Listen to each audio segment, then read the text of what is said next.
One of the things is organic foods. Organic is one of the biggest scams going because the FDA, for example, has no definition of what organic is. It'll have on its website, it'll have a few weasel words here or there and a constantly evolving paragraph, but there is no definition of it. So I always tell people who come to me, I said, look for locally grown foods. Because if you go to a local food market, like every Saturday here in the town that I live in, there's a local food market that you can get organic beef if you want. You can get locally grown vegetable, because a locally grown vegetable is likely going to be, you're going to be able to research where it's coming from much more easily than something that's so-called organic from Chile or from California if you're living here in Texas.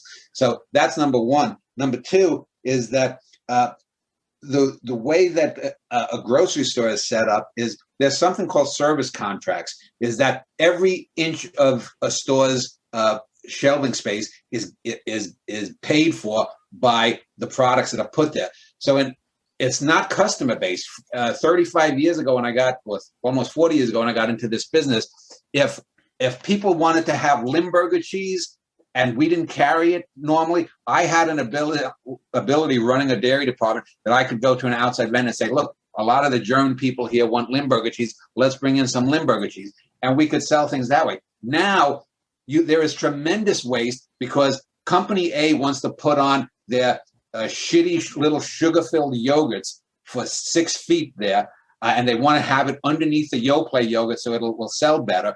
And whether it sells or not, if it's overpriced, it's going to be there until we end up throwing it away.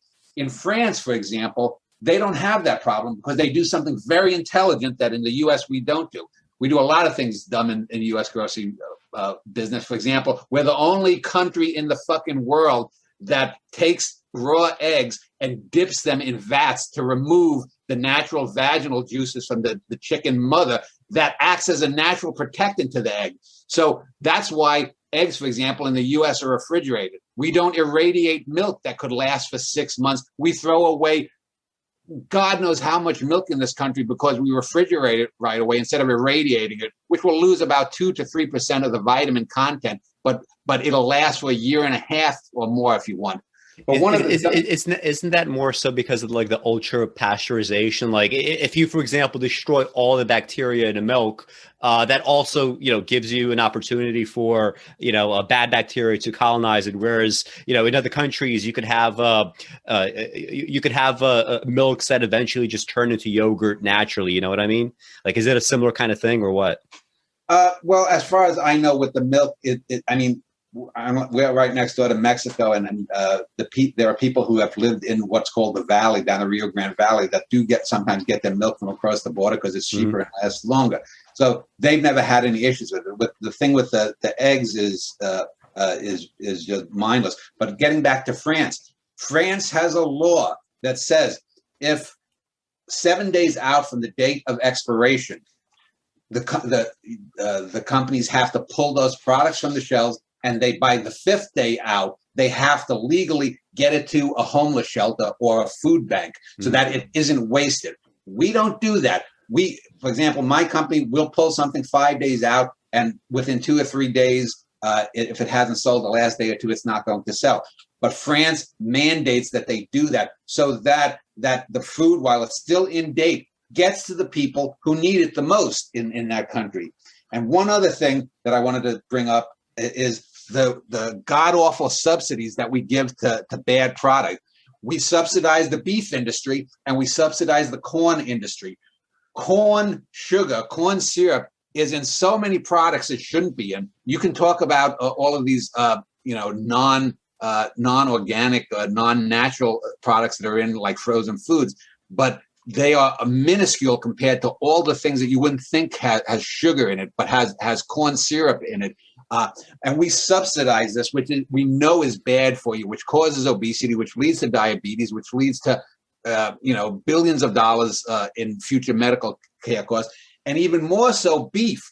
Beef 100 years ago, when Upton Sinclair was doing the jungle and stuff, was actually fairly healthy because the cows, they were not as fatty as they are. They weren't factory farmed. These were free range cows. Now we have beef that is subsidized. If you removed all of the government, federal government subsidies from beef, a Big Mac would cost about $22 to $25, depending on where you are.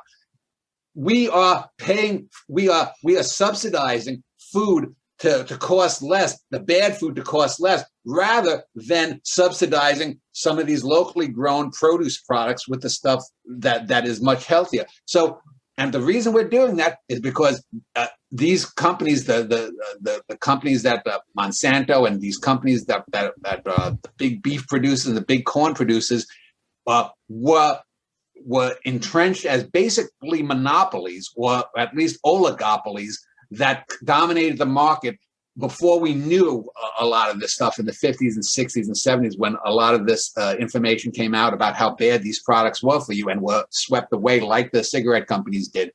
And so we are literally funding future generations' medical problems.